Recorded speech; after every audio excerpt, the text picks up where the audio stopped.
Good afternoon everyone. बच्चों में पढ़ना है आज वसंत का 10वां पाठ, कामचोर। ये कामचोर पाठ जो है एक मुस्लिम परिवार की कहानी है, जिसमें इस्मत चुगताई नाम की एक लड़की है। तो वो अपने बचपन की एक याद को इस पाठ में लिख रही है। और वैसे भी जो मुस्लिम परिवार होते थे, पुराने संयुक्त परिवार होते थे, बहुत बड़े बड़े परिवार होते थे। उसमें बच्चों की संख्या, बड़ों की संख्या बहुत ज्यादा होती थी। 30-30, 40-40 लोग एक एक परिवार में होते थे, उससे भी अधिक होते थे। तो ऐसे ही एक संयुक्त परिवार की कहानी है, जो बहुत ही व्यंग्यात्मक और मजेदार तरीके से, हास्यात्मक तरीके से लेखिका ने अपने बचपन की बातों को यहाँ पर रखा है। तो आइए जानते हैं क्या है। बड़ी देर के वाद विवाद के बाद यह तय हुआ कि सचमुच नौकरों को निकाल दिया जाए। आखिर ये मोटे मोटे किस काम के हैं, हिलकर पानी भी नहीं पीते हैं। इन्हें अपना काम खुद करने की आदत होनी चाहिए, कामचोर कहीं के। तुम लोग कुछ नहीं, इतने सारे हो और सारा दिन उधम मचाने के सिवा कुछ नहीं करते। कि बच्चों को कहा जा रहा है घर के बड़ों के द्वारा, और क्या कहते हैं बड़े, और सचमुच हमें ख्याल आया। अब देखिए, लेखिका अपनी याद बताती है, और सचमुच हमें ख्याल आया कि हम आखिर काम क्यों नहीं करते हैं। हिलकर पानी पीने में अपना क्या खर्च होता है, इसलिए हमने तुरंत हिलाकर पानी पीना शुरू किया। बच्चों, यहाँ पर तो घर के बड़े बुजुर्गों ने एक मुहावरे का प्रयोग किया था कि अब हिलकर पानी भी नहीं पीते हैं, उठकर पानी भी नहीं पीते हैं, मतलब कोई भी काम नहीं करते हैं। और बच्चों ने सोचा कि इसमें क्या दिक्कत है, हम पानी पीते हैं।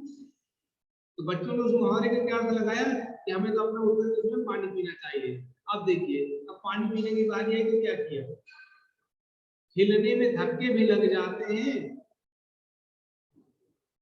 और हम किसी के दबाए तो थे नहीं कि कोई धक्का दे जाए तो सह जाए। इसलिए लीजिए, पानी के मटकों के पास ही घमासान युद्ध हो गया। सुराहियां उधर लुढ़की, मटके इधर गए, कपड़े भीगे सुअना। ये वाला काम करेंगे, अम्मा ने निश्चय किया। करेंगे कैसे नहीं, देखो जी, जो काम नहीं करेगा उसे रात का खाना हरगिज नहीं मिलेगा, समझे। ये लीजिए, बिल्कुल शाही फरमान जारी हो गया। शाही फरमान मतलब राजा का आदेश।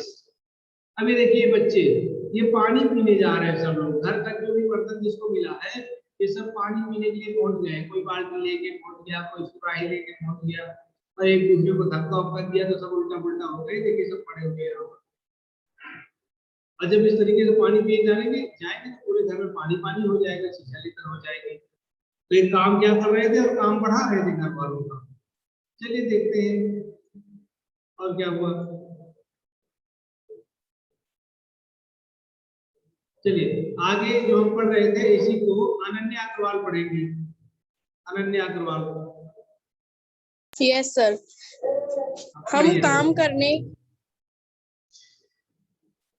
हम काम करने को तैयार हैं, काम बताइए। Yes sir. हाँ पढ़िए पढ़िए पढ़िए। काम बताया जाए। हमने दुहाई दी, बहुत से काम हैं जो तुम कर सकते हो। मिसाल के लिए, यह दरी कितनी मैली हो रही है, आंगन में कितना कूड़ा पड़ा है, पेड़ों में पानी देना है, और भाई मुफ्त तो यहाँ काम करवाए नहीं जाएंगे। तुम सबको तनख्वाह भी मिलेगी। अब्बा मियाँ ने कुछ काम बताए और दूसरे कामों की का हवाला भी दिया। माली को तनख्वाह मिलती है, अगर सब बच्चे मिलकर पानी डाले तो। ये खुदा के लिए नहीं, घर में बाढ़ आ जाएगी। अम्मा ने याचना की, फिर भी तनख्वाह के सामने देखते हुए हम लोग काम पर तुल गए। एक दिन फारसी दरी पर बहुत से बच्चे जुट गए और चारों ओर से कौन पकड़कर ढकना शुरू किया। 2-4 ने लकड़ियों लेकर धुआंधार पिटाई शुरू कर दी। पिटाई बहुत अच्छा, शुरू कर दी। बहुत अच्छा मैंने आपने पढ़ा। तो यहाँ पर ये हुआ कि माँ ने या घर वालों ने आदेश कर दिया कि सब अपना अपना काम करेंगे। अब ये हुआ कि बच्चों को काम बताया जाए ना कि क्या काम करना है, क्योंकि बच्चे ऐसे थोड़ी काम करेंगे। तो किसी ने कह दिया कि देखो बहुत सारे काम है, तो वे दरी की साफ कर सकते हो, दरी यानी जो चद्दर घर में बिछाई रहती है नीचे फर्श पर, तो तुम दरी साफ कर सकते हो। और ये आंगन का कूड़ा साफ करना, पेड़ों में पानी देना, बहुत सारे काम बताए गए। तो बच्चों ने सुना कि चलो पहले दरी साफ करते हैं। तो दरी साफ करने के लिए चारों ओर पकड़ करके पूरा घर में जो है उसको पटकना शुरू कर दिया, डंडे से पीटना शुरू कर दिया। और आप लोग जानते हैं दरी में तो बड़ी धूल होती है क्योंकि सबके पैर पड़ते हैं उसमें, तो पूरे घर में धूल ही धूल भर गई। अब जब धूल भर गई तो क्या हुआ, सारा घर धूल से हट गया, खांसते खांसते सब बेदम हो गए। सारी धूल जो दरी पर थी, जो फर्श पर थी, सब सिरों पर जम गई, सबके सिरों पर जम गई, नाकों और आंखों में घुस गई, बुरा हाल हो गया सबका। हम लोगों को तुरंत आंगन में निकाला गया और वहां हम लोगों ने फौरन झाड़ू देने का फैसला किया। अब देखिए झाड़ू लगाएंगे सारे बच्चे, पहले तो धूप फैला दी, हम झाड़ू लगाते हैं। झाड़ू क्योंकि एक थी और तनख्वाह लेने वाले उम्मीदवार बहुत, इसलिए क्षण भर में झाड़ू के पुर्जे उड़ गए। जितनी सीखें थी, जिसके हाथ पड़ी वह उनसे ही उल्टे सीधे हाथ मारने लगा। अम्मा ने सिर पीट लिया, भाई ये बुजुर्ग काम करने दो तो इंसान काम करे, जब जरा जरा सी बात पर टोकने लगे तो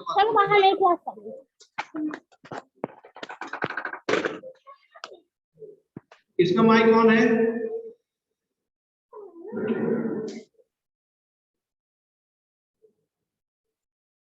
तो यहाँ तक हमने ये पढ़ा कि बच्चों ने फर्श की जो दरी थी उसको साफ करने की कोशिश की, लेकिन साफ करने की बजाय और गंदा कर दिया घर।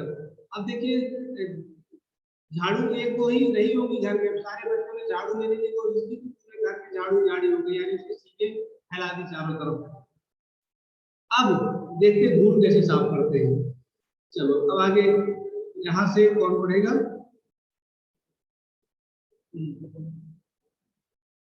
सदानंद पांडे, तुम बताओ क्या कहना चाहते हो?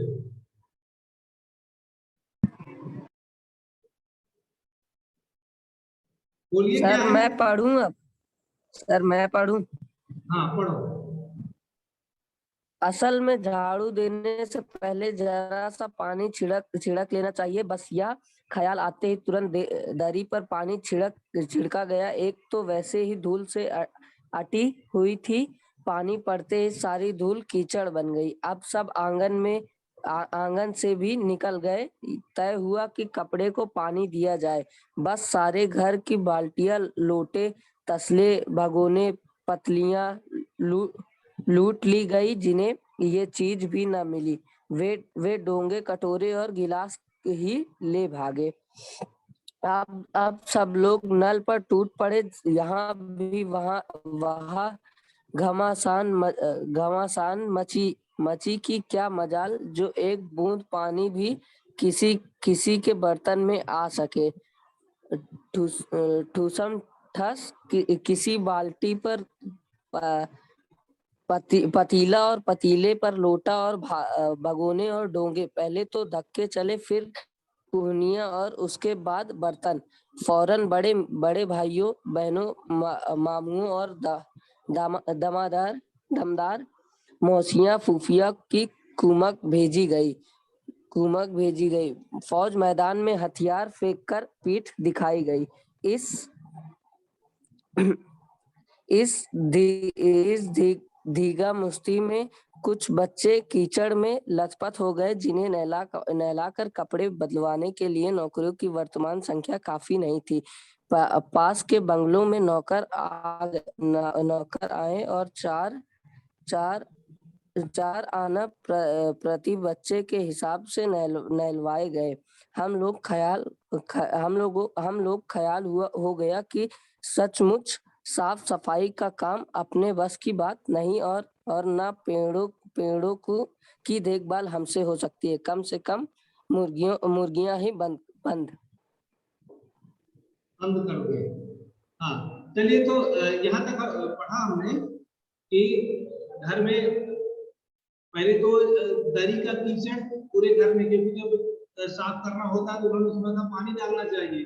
तो पानी तो मैदान में डाला जाता है, बाहर जहाँ कच्ची जमीन होती है वह पानी डाल के झाड़ू लगाते हैं, धूप में उड़ती है।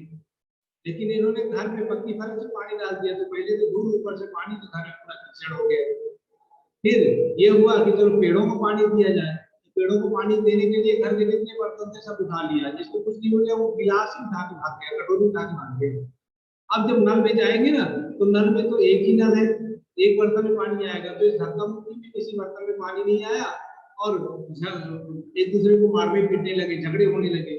तो जो घर में दूसरे बड़े भाई बहन थे, मामा थे, मौसी फूफे थे, उनकी कुंभ भेजी गई। कुंभ का मतलब होता है सैन्य टुकड़ी, सेना की छोटी सी संख्या। तो सैन्य टुकड़ी भेजी गई, लेखक ने बड़े वैज्ञानिक तरीके से कहा। और फौज मैदान में हथियार फेंक कर फिर दिखा गई, यानी सारे बच्चे भाग गए वहां से, झगड़ा बंद कर दिया। कुछ बच्चे गंदे हो गए तो उनको सफाई करने के लिए दूसरे नौकर बुलाए गए, कम थे। अब देखिए ये हुआ कि पेड़ों पे पानी वानी डालना तो हमसे नहीं हो सकता, तब क्या करेंगे, मुर्गियां बंद करने के बारे में सोचा। क्योंकि मुस्लिम परिवार है, बहुत सारी मुर्गी पालते हैं, सारी मुर्गियां इधर उधर घूम रही थी, सोचा चलो उनको दड़बे में बंद करते हैं, जो मुर्गियों का घर होता है। बस शाम से ही जो बांस छड़ी हाथ पड़ी लेकर मुर्गियां हाँकने लगे, चल दड़बे दड़बे, दड़बे यानी मुर्गियों का घर। पर साहब मुर्गियों को भी किसी ने हमारे विरुद्ध भड़का रखा था, ऊट पटांग इधर उधर कूदने लगी। तो मुर्गियां खीर के प्यालों से जिन पर आया चांदी के वर्क लगा रही थी, दौड़ती फड़फड़ाती हुई निकल गई। देखिए खीर के ऊपर से गुजर गई बेचारी। तो क्या हुआ, तूफान गुजरने के बाद पता चला कि प्याले खाली हो गए, यानी सारी मुर्गियों के पैर में खीर चिपक गई, और सारी खीर दीदी के कामदानी के दुपट्टे और ताजे धुले से पर लगी हुई थी। एक बड़ा सा मुर्गा अम्मा के खुले हुए पानदान में कूद पड़ा और कच्चे चूने में लुथड़े हुए पंजे लेकर नानी अम्मा की सफेद दूध जैसी चादर पर छापे मारता बोली। पानदान जिसे पान वगैरह रखे रहते थे, कट्ठा चूना सब मिला रहता था, तो वो अपने पैर में लगा करके नानी अम्मा की सफेद दुपट्टे पर टहल गया। अब देखने क्या हुआ, एक मुर्गी दाल की पतीली में छपाक मारकर भागी और सीधी जाकर मोरी में इस तेजी से फिसली कि सारी कीचड़ मौसी के ऊपर पड़ी, जो बैठी हुई हाथ मुंह धो रही थी। इधर सारी मुर्गियां बेनकेल का ऊंट बनी चारों तरफ दौड़ गई, एक भी दड़बे में जाने को राजी नहीं। इधर किसी को सूझी कि जो भेड़े आई हुई हैं लगे हाथ उन्हें भी दाना खिला दिया जाए। अब देखिए मुर्गियां तो नहीं गई दड़बे में, सोचा भेड़ों को ही अंदर कर दे। दिन भर की भूखी भेड़े दाने का सूप देखकर जो सबकी सब झपटी, तो भाग कर जाना कठिन हो गया। लस्तम पस्तम तख्तों पर चढ़ गई, पर भेड़ चाल मशहूर है, उनकी नजर तो बस दाने के सूप पर जमी हुई थी। पलकों को फलांगती बर्तन लौटाती साथ साथ चढ़ गई। भेड़ के पीछे भेड़ भागती है तो सभी जानते हैं, एक दूसरे के पीछे धक्का मारती हुई आगे चढ़ गई। तख्त पर बनी दादी दीदी का दुपट्टा फैला हुआ था, पानी दीदी, जिस पर गोखरी चंपा और सलमा सितारे रखकर बड़ी दीदी मुगलानी हुआ को कुछ बता रही। भेड़े बहुत निसंकोच सबको रोकती हुई मेघों का छिड़काव करती हुई दौड़ गई। जब तूफान गुजर चुका तो ऐसा लगा जैसे जर्मनी की सेना टैंकों और बमबारों सहित उधर से छापा मारकर गुजर गई हो। जहां जहां से सूप गुजरा, भेड़े शिकारी कुत्तों की तरह गंध सूंघती हुई हमला करती गई। अब देखिए फिर क्या हुआ, हज्जन मां एक पलंग पर दुपट्टे से मुंह ढाके सो रही, उस पर से जो भेड़े दौड़ी तो तो न जाने वो सपनों के किन महलों की सैर कर रही थी, दुपट्टे में उलझी हुई मारो मारो चीखने लगे। भाई अचानक आदमी सोया हो और ऊपर से भेड़े गुजर जाए तो वो आदमी को एकदम पका जाए। इतने में भेड़े सूप को भूलकर तरकारी वाली की टोकरी पर टूट, तरकारी की सब्जी बेचने आई थी एक और। वह दालान में बैठी मटर की फलियां तोड़ तोड़कर रसोइयों को दे रही थी। वह अपनी तरकारी का बचाव करने के लिए सीना तान कर उठ गई। आपने कभी भेड़ों को मारा होगा तो अच्छी तरह से देखा होगा कि बस ऐसा लगता है जैसे रुई के तकिए टूट रहे हैं।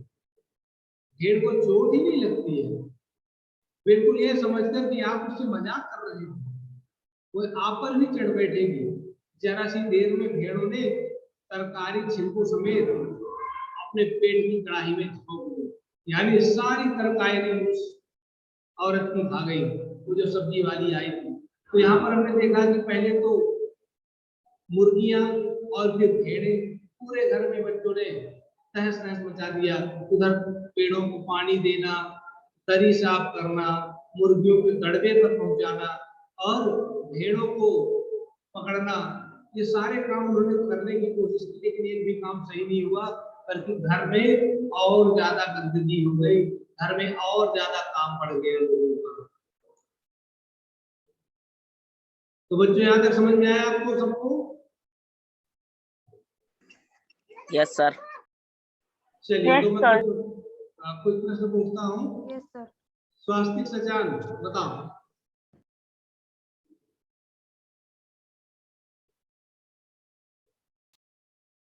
स्वास्तिक सचान तो आवाज आ रही, कृतिका बताएंगे कृतिका। Yes sir.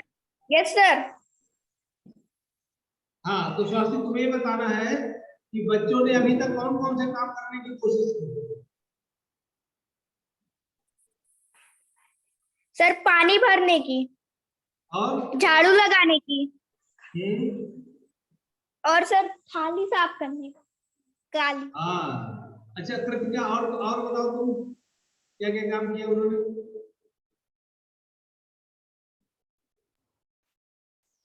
सर चद्दर फटकारने की, हाँ और क्या किया। और मुर्गियों को क्या करना चाहते बर्तन थे। धुलने की। मुर्गियों के साथ क्या करना चाहते थे। उनको दाना डालना चाहते थे। नहीं, उनको दड़बे पे भेजना चाहते हैं, दड़बा, मुर्गियों का जो रहने का स्थान होता है दड़बा। अच्छा Yes, और sir. ये बताइए भेड़ जो थी क्या खा गई। यहाँ पे लिखा हुआ है ये पेट की कड़ाही में झोंक दी, तरकारी छिलकों समेत पेट की कड़ाही में झोंक दी। पेट की कड़ाही में झोंकना क्या मतलब है।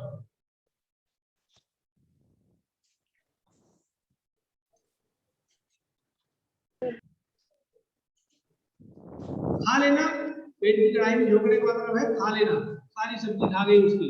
इसके बाद ये देखिए यहाँ पर ये बच्चे जैसे भैंस का दूध पी रहे हैं, चाचा जी के पीछे लगे हुए हैं। एक तो ये हो गया, तो ये बहुत सारी चीजें हैं। तो इस पार्ट को अभी आगे खत्म करेंगे, इसके प्रश्नोत्तर भी आपको बताएंगे। तो आज फिलहाल इतना ही, और अगर किसी को कुछ पूछना हो तो बताइए।